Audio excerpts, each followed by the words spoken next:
ሬሳ ለመቁጠር ጳጳስና ምን ይሰራል? ጳጳስ በጳጳስ ላይ የተቀየረ ቢሄድም ኦርቶዶክሳውያን መገደላቸው አልቀረም። ስለ ገዛ ወገን ስለ ንጹሃን ደም ከሆነ ስለ ኦርቶዶክሱም ስለ ሙስሊሙም ልትጮህ ይገባ ነበር። ምዕመናኑም ሞቱ፣ አቡነ ያሬድም ተነሱ፣ አቡነ ኤልሳም ገቡ። ኦርቶዶክሳውያን ትገደላለ። ኦርቶዶክስ አይገደል ብሎ ስለ ጮህ የተገደለው ሙስሊም ያላዘንክለት ስለ ጋዛ ህፃናት አዝንለታለሁ ብትለኝ ውሸትህን ነው።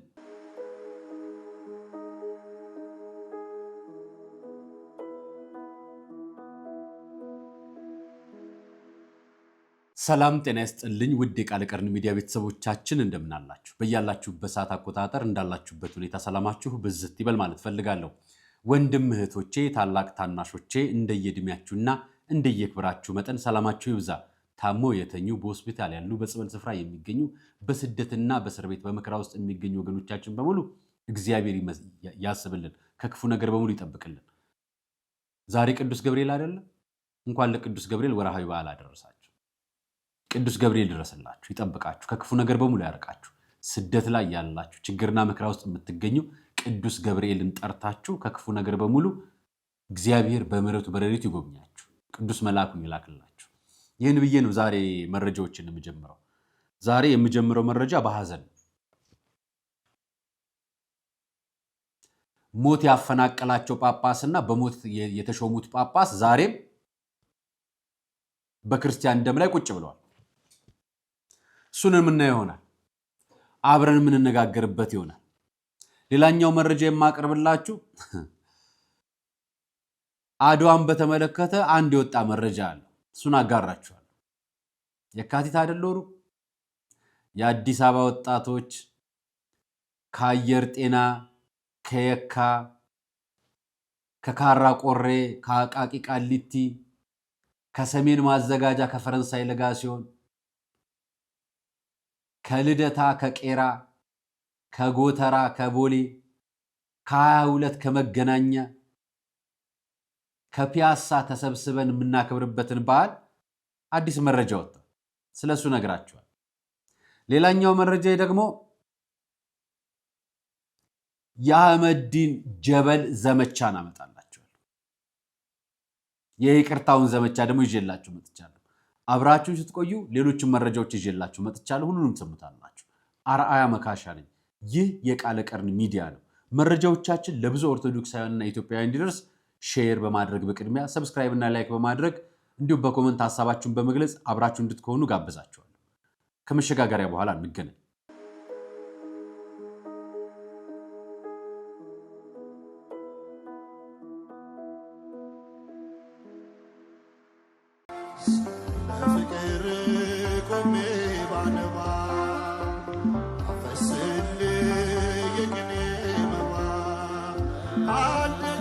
ረሃብ ክፉ ነው፣ ለሞት ይዳርጋል። ጾም በረከት ነው፣ ከአምላክ ያስታርቃል። ከሰው ያልተጣሉ ለአምላክ እቅፍ የቀረቡ ዓለምን ላይ መለሱባት ወስነው ለቆረቡ መነኮሳት ግን ቀኑን ሙሉ ጾመው መፍቻ ሌሊቱን አድረው እንደገና ውለው ማደፊያ ሊያጡ አይገባምና መነኮሳቱን አንዘንጋ። የሙታንሳ ማር ቅዱስ ሚካኤል አንድነት ገዳም እናቶችን ከችግራቸው አሳርፈናል። አባቶቻችንን ደግሞ የበዓት ጦት ፈትኖብናል። ጾሙን ለበረከት ዘመኑን ለምህረት ያደርግልን ዘንድ ከኛ የበረቱት በጸሎት ያስቡን። አሜን። የሙታንሳ ማር ቅዱስ ሚካኤል አንድነት ገዳም መነኮሳትን በዓት በአንድነት እንገንባ።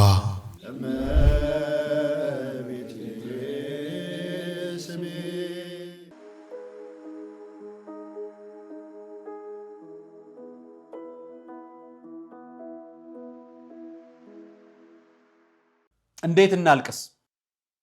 አለቃቀሳችን እንዴት ይሁን? ሙሿችንን እንዴት እናውርድ? ገዳዮች ምረጡልና፣ እናንተ ነፍሰ ገዳዮች ምረጡልን፣ አሟሟታችንን ምረጡልን። እናንተ በየተራ የሚሞቱ የአርቴ ኦርቶዶክሳውያን ህመም የማያመን ይመስላችኋል? የማያቆስለን ይመስላችኋል? የማንገበግበን ይመስላችኋል? በምስራቅ አርሲ ሀገረ ስብከት በመርቲ አቦምሳ ወረዳ 3 ኦርቶዶክሳውያንና 1 ሙስሊም በታጣቂዎች በጥቃት ህይወታቸው ማለፉ እንዳሳዘናቸው ብፁዕ አቡነ ኤልሳ የሶማሌና የምስራቅ አርሲ ሀገረ ስብከት ሊቀ ጳጳስ ገልጸዋል።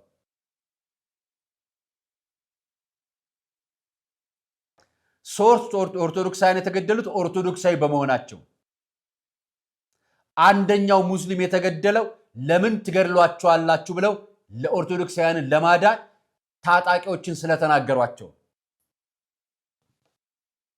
ይኸው ዝርዝር ዘገባው።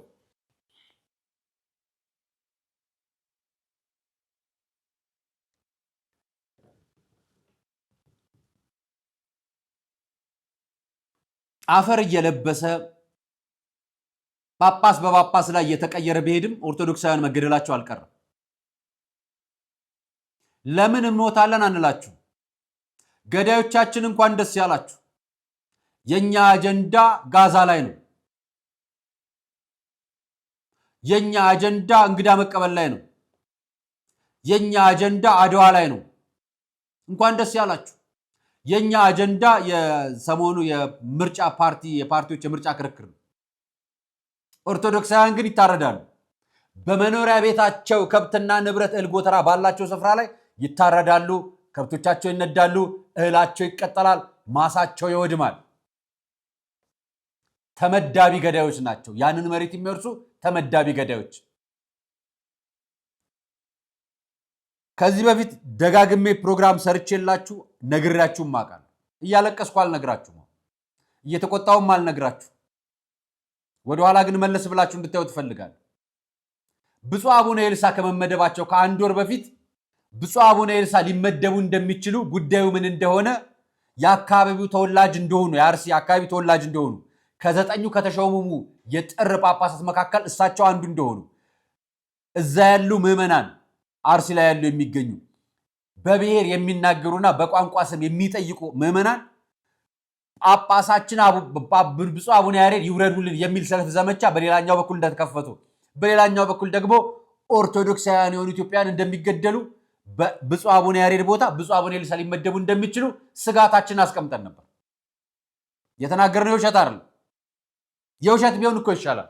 የተናገርነው ውሸት ሆኖ እኛ ውሸተኛ ብንባልና ብፁዓን አባቶቻችን የበለጠ ብናከብራቸው ደስ ይለኝ ነበር።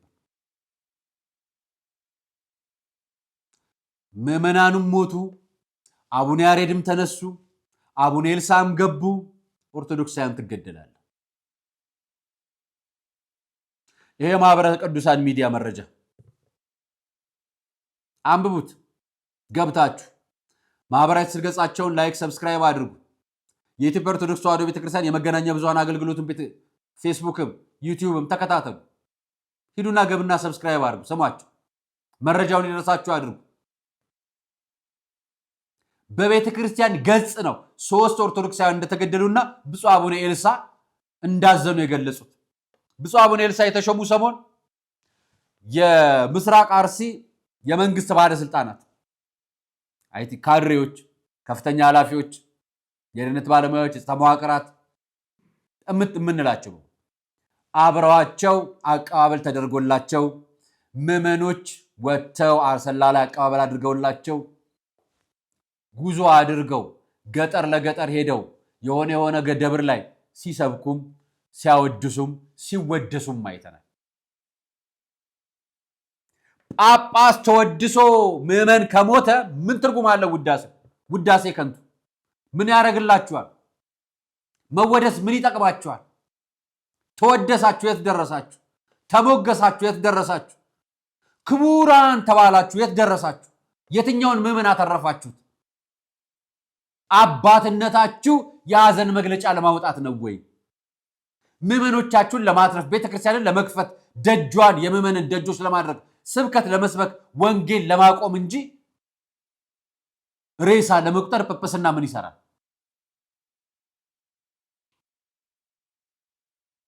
በገዳዮች አዘንኩ ብሎ መግለጫ ለማውጣት እኮ ቀድሞም ብፁዕ አቡነ ያሬድ ነበሩ። አሁን ብፁዕ አቡነ ያሬድ ምን እየሰሩ ነው? አዝነው እያለቀሱ አይደል ወደ ፈጣሪ? ሴራው ገብቷቸው መናገር አቅቷቸው እንዲህ አሉ ማህበረ ቅዱሳንን ተብሎ ተነግሮባቸው ከፍቷቸው በባታቸው እያለቀሱ ነው አይደል? ላሳያችሁ ብፁዕ አቡነ ያሬድ ይሄ አርሲ ላይ የመጀመሪያ ጊዜ ግድያ የተጀመረ ጊዜ የተሰራ ዜና ነበር። ቋሚ ሲኖዶስ ከብፁዕ አቡነ ማትያስ ጋር ብፁዕ አቡነ ዲዮስቆሮስ መግለጫ ሰጥተው ነበር። በአርሲ ኖኖ ጃዊ ሀገረ ስብከትም ሲገደሉ መግለጫ ወጥቶ ነበር።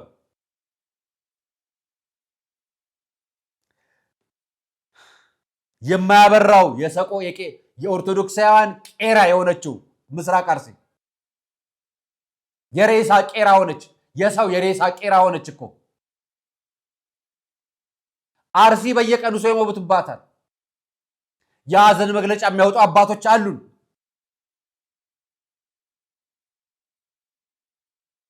አሁን ከእውነቱ መጋፈጥ ካልቻላችሁ፣ አሁን ምዕመኖቻችሁ ማትረፍ ካልቻላችሁ ነገ የአሕዛብ መሪ ጳጳስ ነው የምትሆኑት።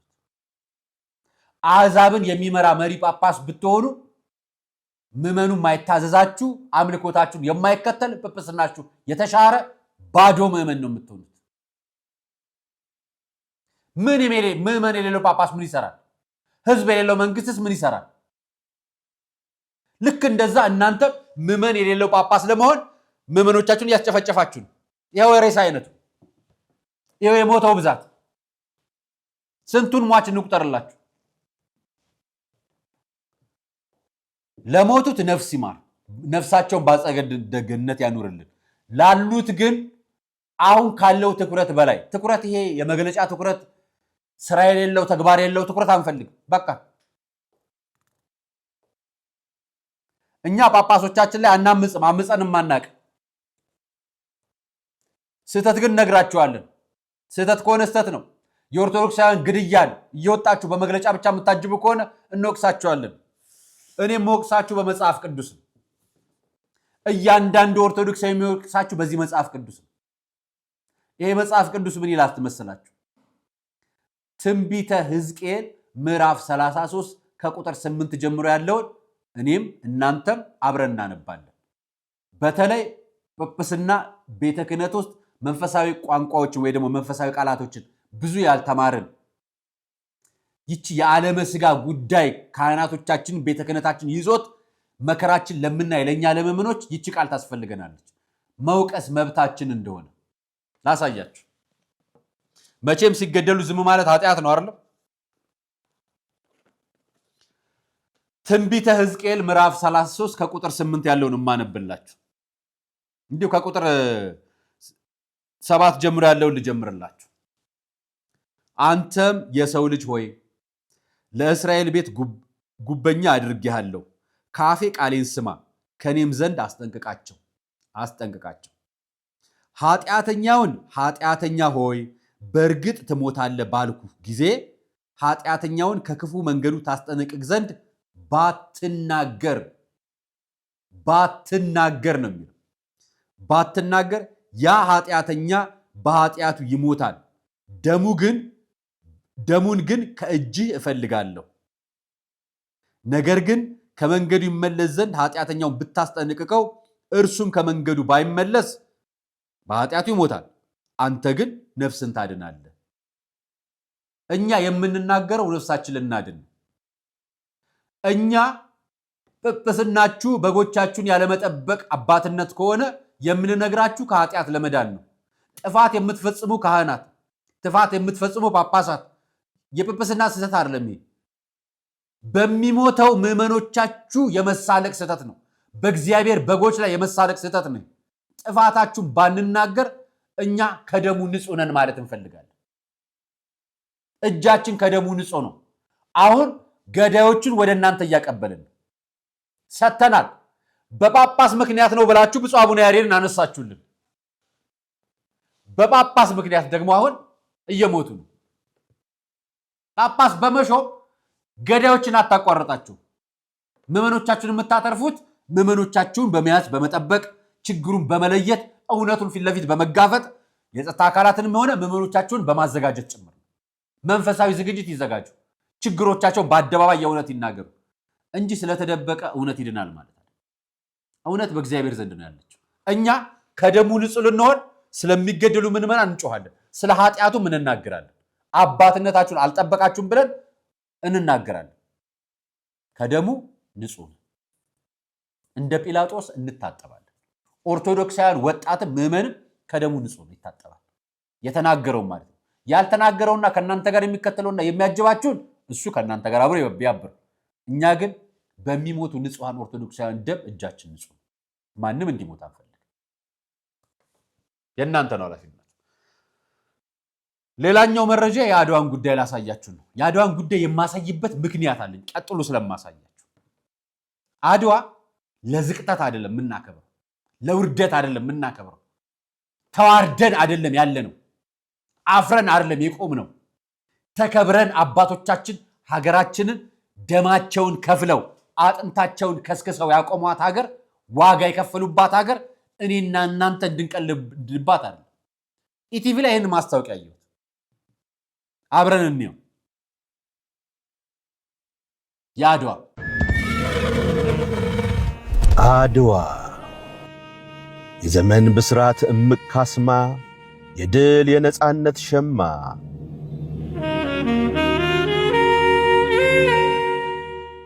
የጥቁር ሕዝቦች ቀለም፣ የአሸናፊዎች አሸናፊ ስም፣ የፓን አፍሪካኒዝም ማህፀን፣ የመስዋዕትነት ድርሳን፣ የደም የላብ የታሪክ ደርዝ፣ የጀግንነት ክቡር ደሞዝ፣ የኢትዮጵያውያን ደማቅ መዝገብ፣ የሰንደቅ ገጽ ሕያው ክታብ፣ መወጣጫ ጠንካራ ርካብ። አድዋ ልዩ ትዕምርት፣ የአሸናፊዎች አሸናፊ ምልክት። ዛሬም ደግሞ በእኛ ዘመን ደስ አይልም? ማስታወቂያ በጣም ነው ደስ የሚል እና የካቲት 23 ያው በቴሌቪዥን በተወሰነ የመንግስት ማህበራዊ ሚዲያዎች ላይ የምንሰማው። ስለዚህ ላካፍላችሁ መጀመሪያ አንደኛው ብዬ የማካፍላችሁ ዛሬ እናንተ እኔ በአማርኛ እናንተ በኦሮምኛ እናንተ በትግርኛ እናንተ በአፋርኛ እናንተ በሶማሊኛ እናንተ በሀደርኛ የምታወሩ ኢትዮጵያውያን በሁሉም ቋንቋዎች የምናወራ ኢትዮጵያውያን በሙሉ እንድናወራ ያደረጉን የገዳ ስርዓት በለው የሽምግልና ስርዓት ባለው የአውቅፍና ስርዓት ባለው የክርስትና ስርዓት በለው የእስልምና እምነት በለው ሌላም እምነታዊ መንፈሳዊ ሴቶቻችን ባህላዊ እሴቶቻችን ወጎቻችንን ጠብቀን እንድንቆይ ያደረገን ይህ ክብረ በዓል። ይሄ ክብረ በዓል ለዘመናት ተሻግሮ በአድዋ ድል ቀንቶ ቆሞ ባለበት ዘመን ይሄን ቪዲዮ አየሁት።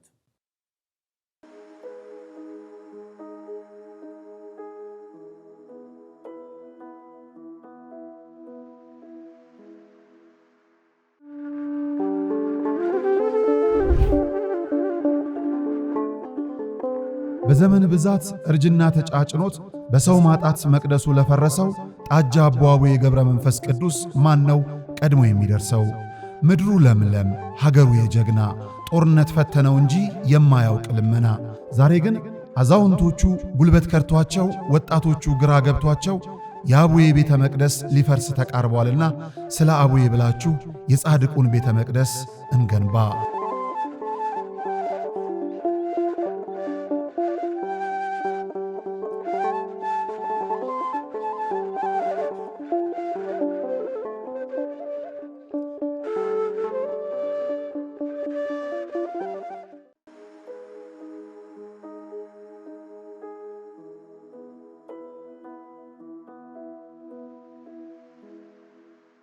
The support payment from the Israeli government. Thank you for your patience. Thank you. I appreciate it. I hope it helps. It will. Thanks again.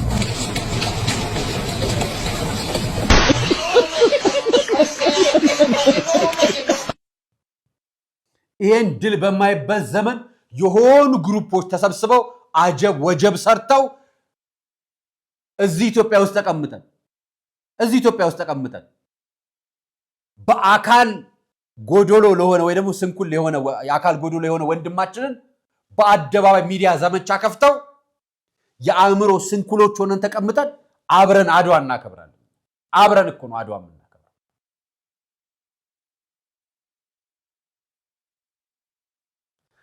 እናንተ ሳትናገሩለት በሚዲያ ወጥቶ አካሌ እግሬ የለኝም ብሎ የሚናገር ልጅ ቪዲዮ ሰርታችሁበት አኒሜሽን ሰርታችሁ ይሄን ያህል ተራቃችሁ ለተንኮል ማለት ነው።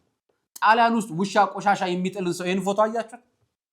ውሻ ለጣለበት የሚቀጣ ህግና ስራ ስላላከበረ የሚቀጣ መንግስት ያለበት ሀገር አእምሯቸው ቢያንስ እዛ እንኳን ባያሉት ደህና ናቸው። እዚህ ግን ተቀምጠን የአእምሮ ስንኩሎች ሆነን የአካል ስንኩሉን እናገራለን፣ ጎሮነ ብለን እናገራለን። ተክለ ሃይማኖት አዳነ ከናንተ ይሻላል። ይሄን ከሰራችሁበት ከዘመታችሁበት ይሻላል። አብረን የተወሰነ ጊዜ ሰርተናል፣ አውቀዋለሁ እንደ አንድ ወንድም። ነገር ግን ይሄን ያህል የአእምሮ ስንኩል የሆነ የተሰበሰበ ይሄ ምንድነው የሚባለው? ይሄ የተሰበሰበ ግሪሳ አለ ብዬ አምኜ አላውቅም። አሁን ዘማች ግሪሳ ነው ያየሁት። ዘመቻው በምን ተከፈተ መሰላችሁ? የመጀመሪያው ነው የአህመዲን ጀበል ዘመቻ።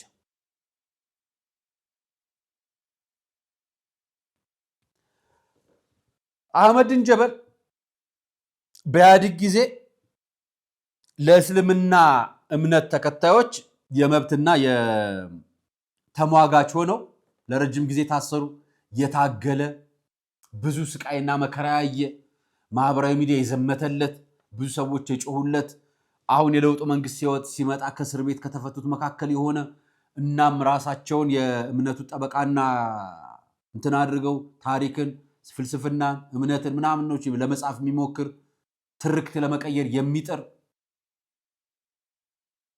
አይ ቲንክ ኡስታዝ ይመስለኛል። ከትላንት ወዲያ ይሄን ማህበራዊ ሚዲያ ላይ የትርክት ጦርነት የጽኑነት ስልት በኢትዮጵያ አውድ በሚል የኢትዮጵያ ጋዜጠኞች ላይ ዘመቻ በመክፈት ላይ ተክለ ሃይማኖት አዳንን ብቻ ለይቶ ፕሮፋይል ፒክቸር አድርጎ ሰርቶ ዘመቻውን በፌስቡክ ረጅም ጽሁፍ ዘለግ ያለ ጽሁፍ አስነበበ። በጨዋ አንደበት ተሳደበ። እኛም በጨዋ አንደበት ነገር ነው መለስንለት። እንደ አጋጣሚ ሲመጣ እሱ ሲጽፍ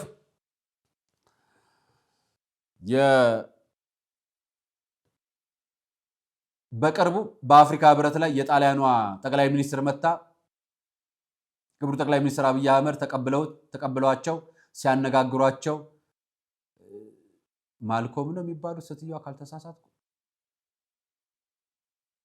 ደስ ያላቸው ዘፈን የተደሰቱበት የሚል እንኳን የኤምኤን የመንግስት ሚዲያዎች ሲዘግቡ እያየን ነበርና ጠቅላይ ሚኒስትሩን ለማስደሰት የሚዘፈንና የሚዘግብ ፕሮግራም ሆኖ አየሁትና አፍሬ ነበር። አድዋ እያከበርን አድዋ እኮ አንደኛው ጣሊያንን የተዋጋንበትና ባርነት አንገዛም ብለን ድል የነሳንበት ነውና ዛሬ ሚዲያዎቻችን ጠቅላይ ሚኒስትሯ ሳቁ የሚል ፕሮግራም ሲሰራ አፍር ነበር። እያፈርኩ ነበር። ዲፕሎማሲ ነው፣ የመንግስት ስራ ነው፣ አይመለከተንም። ነገር ግን ዘገባችን ደግሞ የሆነ አጎብዳጅነት፣ ባርነት፣ ናፋቂነት ይመስላል። በዛው ሚዲያ ላይ ደግሞ አድዋን ልናከብር ነው የሚል ነገር ሲሰማ ደግሞ እዛ ማዶና እዛ ማዶ ይሆንብኛል። አሁን ደግሞ መጥቶ 20 ጋዜጠኞች ተሰብስበው እስራኤል ሄዱ። የእስራኤል ጉዳይ በሙስሊሞች እይታ ጽዮናዊነት የሚል ዘመቻ አለው። ይህ ጽዮናዊነትን ማህበራዊ ሚዲያ ላይ ገብታችሁ ፈልጉት። ከጎግል ጀምሮ በጣም ብዙ ሰርች ብታደርጉ በጣም ብዙ ዓላማና እቅድ ያለው እነሱ ስለ ሀገራቸው የፈለጉትን ነገር ማድረግ ይችላል። ኢትዮጵያ ድንበሯን ሀገሯን ለማስከበር እስከ ህይወት መስዋዕትነት የከፈሉላት የአድዋ ጀግኖች ያሏት ሀገር አለች እና ሌሎቹ ጎረቤቶቻችን የተዋጋናቸው ሶማሌዎች እኛን እንዲሆነ ነገር ብለው መሰየም ነበርባቸው። እነሱ ቢሉስ ብለውን አለ። አይመለከተንም። እስራኤሎችም አይመለከታቸው። እኛ ኦርቶዶክሳዊነት ነው ከነሱ ጋር የሚደግፈው የማይደግፈው የሚል ሙስሊሙ ሳውዲ አረቢያ ነች የሃይማኖት እምነት መዳረሻው መነሻው። የኢትዮጵያ ኦርቶዶክስ ተዋሕዶ ቤተክርስቲያን ብቻ ሳይሆን ክርስቲያናዊነትም መነሻው መዳረሻው እስራኤል ነች። ምንም የሚያወዛግብ ነገር የለም። ግልጽ ነው። እናንተ ይሄንን የሃይማኖት ልዩነትን ፖለቲሳይዝድ እያደረጋችሁ ከ5 ዓመት በፊት ባሰለጠናችሁት ሚዲያን መቆጣጠር ሀገርን መቆጣጠር ነው። ሚዲያን ለመቆጣጠር በሚል 18 ነጥብ ደርድራችሁ በ18ቱ ነጥብ ውስጥ መፈረጅ፣ ማታለል፣ ማጭበርበር፣ አድማ መምታት፣ ማሸማቀቅ፣ ማሳቀቅ የሚሉ ነገሮች አካተውበት ስልጠና የሰጠበትን ቪዲዮ አሳይቻችኋለሁ ትላንት። ዛሬ ደግሞ ማህበራዊ ሚዲያ ላይ እሱን አከክ ለማድረግ የሚሞክር የታወረ ህሊናና የፍረጃ ፖለቲካ ይላል። በፍልስጤም ጉዳይ የታዘብነው ተቃርኖ ይላል። እኔ ሀገር ውስጥ እመጣላችኋለሁ። አርሲ ላይ ሄዳል። አያችሁ፣ አርሲ ሙስሊም አንድ ሞቷል፣ 3 ኦርቶዶክሳውያን ሞተዋል። ከዚህ በፊት 14 ሞተዋል፣ 20 ምናምን ሞተዋል፣ 30 ምናምን ሞተዋል፣ 50 ምናምን ደርሰው መግለጫ ሰጥቷል። በሀገር አንድ የሚናገር በሰብአዊነት ላይ የሚቆም አንድ ኡስታዝ አላገኘም። አንድ ኡስታዝ ስለ ሰብአዊነት መቆም ማለት የሚናገር ማለት ኢትዮጵያ ውስጥ የገዛ ዘመድ ማለት እኮ ነው። በደም የተሳሰርክ አያተ ቅድመ አያተ ጋር ቢፈታተሽ ክርስቲያንና ኦርቶዶክስ የምትሆን ኦርቶዶክስ ሙስሊም የሚሆን ዘመድ የሆነን ሁላችንም ሆነን እዚህ ቆመን የፍልስጤም የታዘብነው ተቃርኖ እዛ ማዶ እዚህ እኮ እንታዘባቸዋለን። ቀድመን ይሄው አርሲ ሰው ሞቷል። እኛ የገዛ ጳጳሳችንም እንወቅሳለን፣ ነፍሰ ገዳዮቹንም በሙሉ ስማቸው ምንድን ይባል? ወሃቢያ፣ ጂሃዲስቶች፣ ነፍሰ ገዳዮች፣ አክራሪዎች የምንላቸው ያልሆናችሁትን አይመለከትም። እናንተን እየጠቀስናል። እዚህ አጠገባችሁ ሳትመለከቱ እናንተ እዛ ትታዘቡ ራሱ እናንታዘባቸዋለን። የታዘብነውን እኛ ምን ነግራችኋለን። በዛው የሱ ጽሑፍን አቀርብላችኋል በተወሰነ መልኩ። የታወረ ህሊናና የፍረጃ ፖለቲካ በፍልስጤም ጉዳይ የታዘብነው ተቃርኖ ይላል። በፍልስጤም ጉዳይ የታዘብነው ተቃርኖ፣ በኢትዮጵያ ጉዳይ የታዘብናችሁ እናንተን ምን ነግራችኋለን። አብረን እኩል ለእኩል ነግራችኋል። የቱ እንደሚቀርባችሁ እናንተ ታውቃላችሁ። ታውቂ ራሳችን። በነገራችን ላይ እስራኤሎች በሙሉ ኦርቶዶክሳዊ እንዳልሆኑ ታውቃላችኋል። በጣም ጥቂት ናቸው ኦርቶዶክሶች፣ በጣም ጥቂት ይሁዳዎች ናቸው። የይሁዲ እምነት ተከታይ ናቸው። እሺ ከፈለጋችሁ ደግሞ በቀጣይ መሲሁ ይመጣል ብለው የሚጠብቁ አማኞች ናቸው። አዳኛችን ክርስቶስ ይመጣል ብለው መልሰው የሚጠብቁ ናቸው። ስለዚህ ከኦርቶዶክስ ጋር ለማያያዝ አትሞክሩ፣ አትጣሩ። የመጀመሪያው ደረጃ ይሄን መላ ኦርቶዶክሳውያን እናውቀዋለን። የማናውቀው መስሏችሁ ልትነትኑልን ልትነግሩን ያውም እናንተ ከሌላ ቦታ መጣችሁ አትሞክሯል።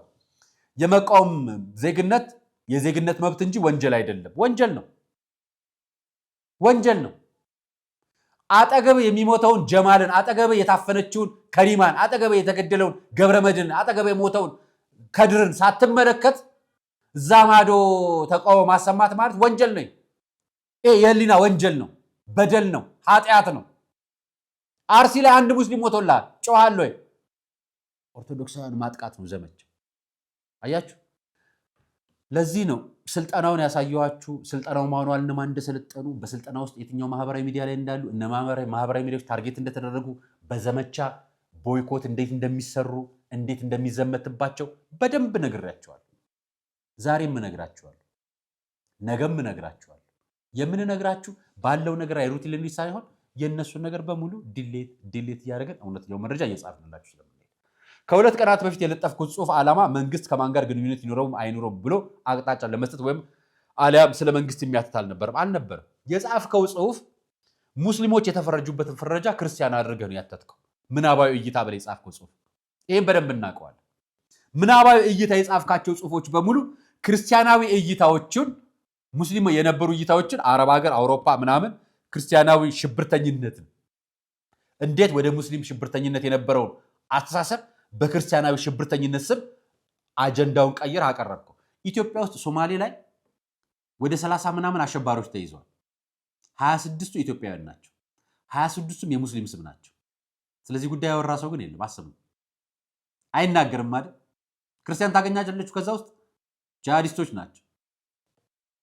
የእኛም መንግስት ምንም አላለም፣ የኢትዮጵያ ኦርቶዶክስ ተዋሕዶ ቤተክርስቲያን ምንም አላለች። ነገ ጎረቤት የተቀጣጠለው እሳት እዚህ አዲስ አበባ ውስጥ ይቀጣጠላል። አርሲ ላይ የሞተ ያለው ክርስቲያን እዚህም አዲስ አበባ ይሞታል። ነገ የሆነ ቦታ ሄዶ ሙስሊም ቢገደል ነገ እዚህ አዲስ አበባ ይሞትብናል። ስለዚህ የሰው ልጅ መሞት የለበትም፣ የመጀመሪያው ድርሻ። ነገር ግን የጠራችሁ መንግስት ስለሌላው ተቃርኖ አካል እንዲዘግብላችሁ እንደማትጠብቁ እርግጠኛ ነኝ። ስለ ጋዜጠኝነት እናውቃለን ብሎ ስለጻፈ ይሄንን ላሳያችሁ። የመንግስት ግንኙነትና የጋዜጠኝነት ተልዕኮ መካከል ያለው ግልጽ ልዩነት ይላል። ጥሩ ነው።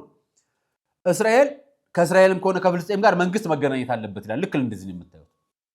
ለገዳዮች ገጽታ ግንባታ እያደረገ ስለመሆኑ ግልጽ ማስረጃ እስከሌለ ድረስ መንግስት በዘር ማጥፋት ድርጊት በቀጥታ እየተሳተፈ ስለመሆኑ ወይም ለገዳዮቹ የገጽታ ግንባታ እያደረገ ስለመሆኑ ግልጽ ማስረጃ እስከሌለ ድረስ የነዚህ ልጆች ግልጽ ማስረጃ ምንድነው? ጋዛዎችን ገርለዋቸው ሊያጠቋቸው መተው ገርለዋቸው እነሱ ሞተዋል፣ እነዛም ሞተዋል። ፍልስጤም ጋዛ ብትወስዳቸውስ ምንድን ነበር የሚዘግቡት? እሱን ንገሩና። ለዛ ነው አልጀዚራን የምትተነትኑት። ከአልጀዚራ ውጭ ስለማታዩ ነው እናንተ። እኛ ሁለቱንም እናያለን፣ ችግር የለም። የጠላታችንም የወዳጃችንም ነው የምንከታተለው እኛ። ሌላኛው በእኛ ላይ ቢሆን እንፈቅዳለን ወይ ካልክ እየፈቀዳችሁ እኮ። አርሲ ላይ ከአንተ ጋር የተቀመጠው ጀዋር መሐመድ አርሲ ላይ አንድ ክርስቲያን ቀናቢል አንገቱ በሜንጫ እንለዋለን ብለህ እኮ ተቀምጣል። ታዲያ ከዚህ በላይ ነፍሰ ገዳይነት ምን አለ? ከዚህ በላይ መፍቀድ ምን አለ? ከዚህ በላይ ሽብርተኝነት ምን አለ? ይሄንን እያያችሁ እየሰማችሁ ቪዲዮ ሰርቶ የለቀቀውን ለቀንላችሁ አስረድተናችሁ ነግረናችሁ እናንተ የምትናገሩትን ብቻ እንድናደምጣችሁና እውነት እንዲሆን ትፈልጋላችሁ። እንኳን እናንተ እኛ አባቶቻችን ስንሰማ ራሳችሁ ከራሳችን ጋር መዝነን ህይወታችን ያስተካክልላል የምለውን ነገር ወደፊት እግዚአብሔርን የምንቀበልበትን ሀገር ህግን የምናከብርበትን ነገር ጠብቀን ነው የምንኖረው እንጂ ጅል አይደለንም። ኦርቶዶክሳውያን ስንባል ጅል የሚነዳ መንጋ ሰብስባችሁ ወይ ዘመቻ ከፍታችሁ ጋዜጠኞቹ ላይ ዘመቻ ስለከፈታችሁና በኤአይ ወንድማችን ጋዜጠኛ ተክለ ሃይማኖት አዳነ እግር ስለሌለው አእምሮ ስንኩል የሆኑ ሰዎች ቪዲዮ ሰርተው ስለለቀቁ ዝም የምንል ሰዎች አይደለም። ከአካል ስንኩል የአእምሮ ስንኩል ይበልጣል። በኢትዮጵያውያን ሙስሊሞችና በክርስቲያኖች ላይ ይህ ጉዳይ ቢደርስና ዓለም ዝም ቢለን ምን ሊሰማን እንደሚችል ከዚህ በላይ ዝምታ የታለ? ይኸው ዝም እያልክ እኮ ነው። ወለጋ ላይ የተፈናቀሉት 90% ሙስሊም ኦርቶዶክሳውያን ሙስሊሞች አማራ ስለሆኑ ነው ዝም ያላችሁት? ኦሮሞ ስለሆኑ ነው ዝም ያላችሁት? ሶማሌ ስለሆኑ ነው ዝም ያላችሁት? ምን ስለሆኑ ነው ዝም ያላችሁት? አያችሁ፣ የእናንተ ጩኸት መርጣችሁ የምታለቅሱ ሙሾ አውራጅ ስለሆናችሁ። በግልጽ አማርኛ ሰው መርጦ ካለቀሰ መርጦ ይነገረዋል። የእናንተ እንባ ጅማ ላይ ያሉት ነጋዴዎች ያውቁታል። ስለናንተ እንባ ጅማ ላይ ከንግድ ውጭ ያደረጓቸው የቡና ነጋዴዎች፣ ሌላ ንግድ ላይ የተሰማሩ ሰዎች ኔትወርክ ያውቁታል። የናንተን እንባ ከወሎ በአዲስ አበባ ወሎ የሚመላለሱ ነጋዴዎች መከራቸውን ያውቁታል። የናንተን እንባ እንዴት ለቅሷችሁ ወጀብና መከራ እንደሚያስነሳ እንዴት እሱም መከራ ተመርጦ እንደሚለቀስ ያውቁበታል። የናንተ እንባ ኢትዮጵያ ውስጥ ስላሉ ኦርቶዶክሶች የማትጮሁት ስለ ጋዛ ስላሉ ህፃናት ብቻ የምትጮሁበት አይደለም። እኛ ጋዛ ስለተገደሉትም ኢትዮጵያ ውስጥ ሆነን እናገራለን። ኢትዮጵያ ውስጥ ስለተገደሉትም ኢትዮጵያ ውስጥ ሆነን እናገራለን። ሙስሊም ሆኖ ስለተፈናቀሉትም እዚህ ሆነን እናገራለን።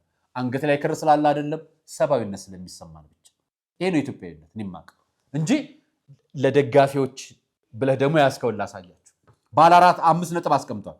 እስራኤል መጽሐፍ ቅዱስ ትንባይታዊ ሀገር ስለሚያረጓትና ሃይማኖቶች ናቸው የሚደግፏት ጽንፈኛ ሃይማኖቶች አንድ እሺ፣ የተቃወማችሁ ያላችሁት እነማን ናቸው? 1 2 3 ሰው ልታወጣ ትችላለህ። ለምሳሌ እኔንም ታወጣኛለህ። እኔ ከምለው መካከል አንዱ ምንድነው? የጋዛ ህፃናት መገደል የለባቸው። የትኛውም ሰብአዊ ፍጡር መገደል የለበት። ስለዚህ የቱ ጋር ልትመድቡን ነው?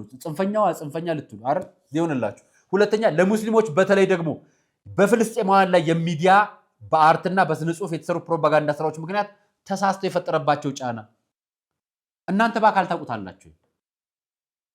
እናንተም እኮ በሚዲያ ነው የምትከታተሉት። እናንተም እኮ በዓለም አቀፍ ግብረሰናይ ድርጅቶች በዓለም አቀፍ ሚዲያዎች ነው የምትከታተሉት። በአካል ሄዳችሁ ጎብኝታችሁ አታውቁት። ሁላችንም እንደዛው ነን። ስለዚህ እነዚህ ጋዜጠኞች ጥፋታቸው ምንድነው? አያችሁ፣ ጥፋታችሁ ሲጋለጥባችሁ የተነገራችሁን ነገር ለማድበስበስ ዋና የተናገራችሁ ሌላ ነው። እሱን መጨረሻ ላይ ይመጣላችኋል። ሶስተኛ የችግሩ ጀማሪዎች ጥፋተኞች ፍልስጤማውያን ናቸው በሚል ከግንዛቤ የራቀም ነው። እሱም ፍረጃ የፌዴራል መንግስቱና የህወሓት ጦርነት ማን ጀመረው? አሁን እርግጠኛ የሚናገር ሰው የለም። እንኳን እዛ አይደለም እዚህ እንኳን እርግጠኛ አይደለም። ህወሓትን ብትሄድ አሁንም ተወጋሁ ነው የምትለው። ፌደራል መንግስቱም ተወጋው ነው የሚለው። እሷን ፖለቲካ እዚህ እኛ ቤት እያሳየው። ስለዚህ እሱን ለንጽር ማቅበርም አይገባም። እስራኤል ካላት የቴክኖሎጂ የደህንነት ተጽዕኖ አቅም የተነሳ ጥቅም ላይ ተመስርተው የሚደግፉ የዲፕሎማት አራማጆች ወዳጅ መንግስት ምን አስበው ነው ጠቅላይ ሚኒስትር አብይ አህመድ የእስራኤል ፕሬዝዳንትን ያናገሩ? ጥቅም አስበው ሀገራዊ እንትን ቅድ ስለሆነ። እሺ ከንቲባ አዳነች አቤቤስ፣ እሺ የውጭ ጉዳይ ሚኒስትር ዶክተሩስ እንደ መንግስት የተቀበለው አካል ሁሉም እንዳንተ እንዲያስብ አትፈልግ። አንተ እንደምትፈልገው የምትመራው ህዝብ የለም። ሌላኛው አምስተኛ የእስራኤልንና ድርጊቷን ብንደግፍ ፖለቲካዊ፣ ኢኮኖሚያዊ ሌላ አይነት ጥቅሞች እናገኛለን። ይሄ መንግስት የሚያደርገው እኛ እንደ አንድ ዜጋ ነው የምንነግራችሁ። ገለልተኞች ደግሞ ራሳቸው የታለሉት በእንዲህ ነው ይላል። ስለ ጉዳዩ በቂ መረጃ ስለሌላችሁ ይላል። እናንተም በቂ መረጃ የላችሁ፣ ሁላችንም በቂ መረጃ የለን። ዓለም የውሸት ወሬ ያለባት ሀገር ነች። ዜናዎች 99% ውሸት ናቸው። 99% የትኛው ዓለም? የምዕራቡ ዓለም ፖለቲካ ያኔ በጦርነቱ ጊዜ እንዲህ ተፈጠረ፣ እንዲህ ተደፈረች፣ እንዲህ ተጎዳች፣ ይህን ያህል ጠፋ፣ ይህን ያህል ሞተ ብለው ሲነግሩን አብረን ቆመን በዚህኛው በኩል በፌዴራል መንግስቱ በኩል ቆመን ሁላችንም እነዛ ገድሉን ብለን እነዛ ጋር ደግሞ ሄደው እነዛ ገድሉን ብለዋል። እነሱ ሁለቱንም ዘግበዋል። የቱ ነው ትክክል? ፈጣሪ አይደል? ወሳኙ ፈጣሪ አይደል? እሱ ይፍረድ። ስለዚህ ይሄን ለመወሰን የሚችል የቴክኖሎጂ የአቅም የመረጃ ብቃት የለም። ይሄንን አንተም ታውቀዋል። ስለዚህ በአንተ ብቃት እንዲወሰን ሰውን አትመዝነው። ፍልስጤማውያን ላይ እየተካሄደ ያለውን ጥቃት የዘር ማጽዳትና እንደ ግጭት የሚመለከቱ ግጭትና ጦርነት እኮ ያው አማርኛ ስለቀያየርን ምን ፖለቲካ አይደለም። ኢትዮጵያ ውስጥ ጦርነት እየተካሄደ ነው፣ ግጭትም እየተካሄደ ነው። ምን ልዩነት አለ? መካናይዝድ ስለሆነ ሽምቅ ስለሆነ ምናምን ስለሆነ ግጭትም ነው ጦርነትም ነው። ሰው ይሞትበታል ሁሉ። እቺ ምንድን የፖለቲካ ቃላት ማሳመር የምትባለው ነች። እሷ አትሰራም፣ ተዋት። በልብ የንጹሃን ጥቃትና ግድያን ቢያወግዙም በአቋማቸው ግን በይፋ በመግለጽ ዋጋ ያስከፍለናል በማለት በይፋ ገለልተኝነትን የሚያሳዩዋል። በግልጽ የንጹሃን ደም እናንተ አላችሁ እኮ እዚህ አርሲ ላይ ሰው እየሞተብን፣ ጅማ መስመር ላይ ሰው እየሞተብን፣ ሙስሊም የሚሆን ኦርቶዶክስ ወለጋ ላይ ሰው እየሞተብን፣ ትግራይ ላይ ሰው እየሞተብን፣ አማራ ክልል ላይ ሰው እየሞተብን፣ የእናንተ ዘመቻ የሌለው የእናንተ ማለት የሌለው ይኸው አለ እኮ ኢትዮጵያ ውስጥ። ይህን አከራካሪ ጉዳይ ከገባን በሃይማኖትና በፖለቲካ እንከፋፈላለን። ተከፋፍለን የለን። ኢትዮጵያ ውስጥ አርሲ ውስጥ ያለው ሞት እኮ አትናገሩ። ወለጋ ላይ የተፈናቀሉን ህዝብ እኮ አልጮኸላችሁለት፣ አትጮህም። እንደዚህ ዘለግ ያለ ትንታኔ እንዳንተ የሰጠ የለም። አትሰጥም። አንተ ኢትዮጵያ ውስጥ ስለ ወለጋ ስለነበሩት አትሰጥም። አርሲ ስለሞቱት አትሰጥም። ስለተገደሉ ሼኮች አትሰጥም። እንዲህ ትንታኔ ኢትዮጵያ ውስጥ ነው ያልኩህ፣ ውጭ አለ ኢትዮጵያ ውስጥ አትሰጥም። ስለ ገዛ ወገን ስለ ንጹሃን ደም ከሆነ ስለ ኦርቶዶክሱም ስለ ሙስሊሙም ልትጮህ ይገባ ነበር። ተቃዋሚዎች ደግሞ ድርጊቱን የሚያባብሱት ድርጊቱን በሰብአዊ መብት ዓለም አቀፍ ህግ የሚቃወሙ ናቸው አንደኛ። ሌላኛው ደግሞ የኢትዮጵያ ከአፍሪካ ህብረት መቀመጫና የነፃነት ተምሳሌ ስለሆነች ነው ብላ ያንተን ወገኖች ሽፋን ለመስጠት ትጥራለህ። ያዘመትካቸው በአይ አካለ ጎዶሎ የሆነ ወንድማችንን የአእምሮ ስንኩላና አዘምተህ ለነሱ ፕሮቴክሽን ምንድነው ህጋዊ ትክክል ናቸው አይነት ፕሮቴክሽን ትሰጣለህ። አፍሪካ ውስጥ ጄኖሳይድ ተፈጽሟል አይደል? ሁቱና ቱትሲ ላይ ቱትሲዎቹን ሁቱዎቹን እነሱም ብትገሉ በረሮ ናቸው፣ በረሮ እንደመግደል እንደ ኃጢአት አይቆጠርባቸውም በሚል ስብከት ተሰብከው ነው ጭንቅላታቸው ሲገሏቸው ነበር፣ በገጀራ ሲገሏቸው ነበር። አሁንም እነዚህ ካንተ ጋር ያዘመትካቸው ልጆች የአካል ጉዳተኛ የሆነ ወንድማችን ሲናገሩ ልክ ናችሁ ሰብአዊነት ስለተሰማችሁ እንጂ እነዛ ሰብአዊነት የሌላቸው ናቸው፣ ብትገሏቸውም ነገ ችግር የለው የሚል ቃል በኋላ ይወጣል። ቀጥሎ ደግሞ ማለት ምን ፈራው እሱ የኢትዮጵያ አፍሪካ መቀመጫ ስለሆነች ምናምን ከታሪክ አራማጆች የፍልስጤማውያን ላይ የፈጸመውን ግፍና ሃይማኖታዊ ወንድማማችነት በቅዱስ ስፍራዎች ጥበቃ ስሜት የሚቃወሙ ሙስሊሞችን በመቃወም የሚያደርጉ ሁለተኛ መጽሐፍ ቅዱስ ተከሳለ ወንድም ይላልኛ ለኛ የሚዲያ ነፃነት ለግፍ ወይስ ተባባሪ የመሆን ምርጫ? ይሄን ለአንተ ልስጥ። ግፉንና ተባባሪ የመሆን ምርጫው ለአንተ ልስጥ። እንኳን ጋዛዎች ተገደሉ ያለ ጋዜጠኛ አንድ ሰው ጥሩልኝ፣ አንድ ጋዜጠኛ ጥሩልኝ ከሄዱት መካከል እንኳን አይደለም ሄዱት ያልሄድነውም ኢትዮጵያ ውስጥ ያለነውም እንኳን ጋዛ ህፃናት ተገደሉ የሚል አንድ ኢትዮጵያዊ ጥሩ ነው ያታገኙ ጋዜጠኛ ይሁን አታገኙ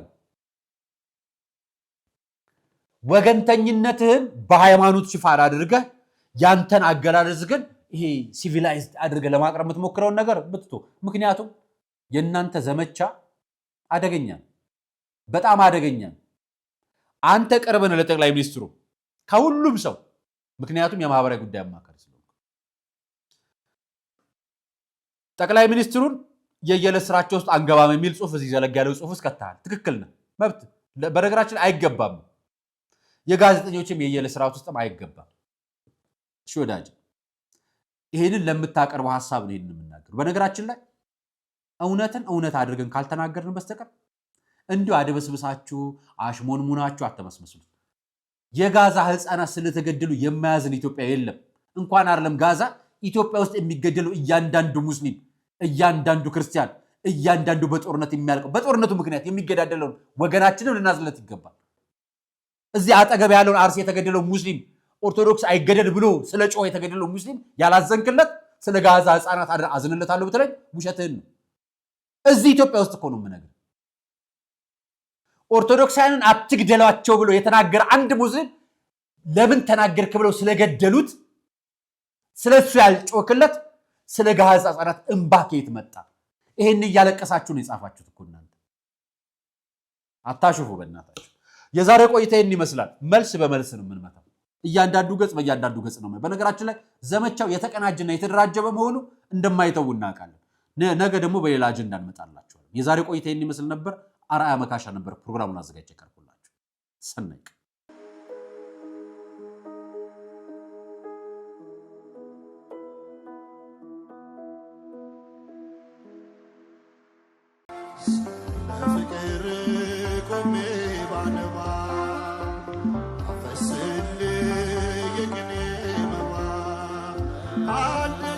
ረሃብ ክፉ ነው ለሞት ይዳርጋል ጾም በረከት ነው ከአምላክ ያስታርቃል ከሰው ያልተጣሉ ለአምላክ እቅፍ የቀረቡ ዓለምን ላይ መለሱባት ወስነው ለቆረቡ መነኮሳት ግን ቀኑን ሙሉ ጾመው መፍቻ ሌሊቱን አድረው እንደገና ውለው ማደፊያ ሊያጡ አይገባምና መነኮሳቱን አንዘንጋ የሙታንሳ ማር ቅዱስ ሚካኤል አንድነት ገዳም እናቶችን ከችግራቸው አሳርፈናል አባቶቻችንን ደግሞ የባት ጦት ፈትኖብናል ጾሙን ለበረከት ዘመኑን ለምህረት ያደርግልን ዘንድ ከኛ የበረቱት በጸሎት ያስቡን አሜን የሙታንሳ ማር ቅዱስ ሚካኤል አንድነት ገዳም መነኮሳትን በዓት በአንድነትን ገንባ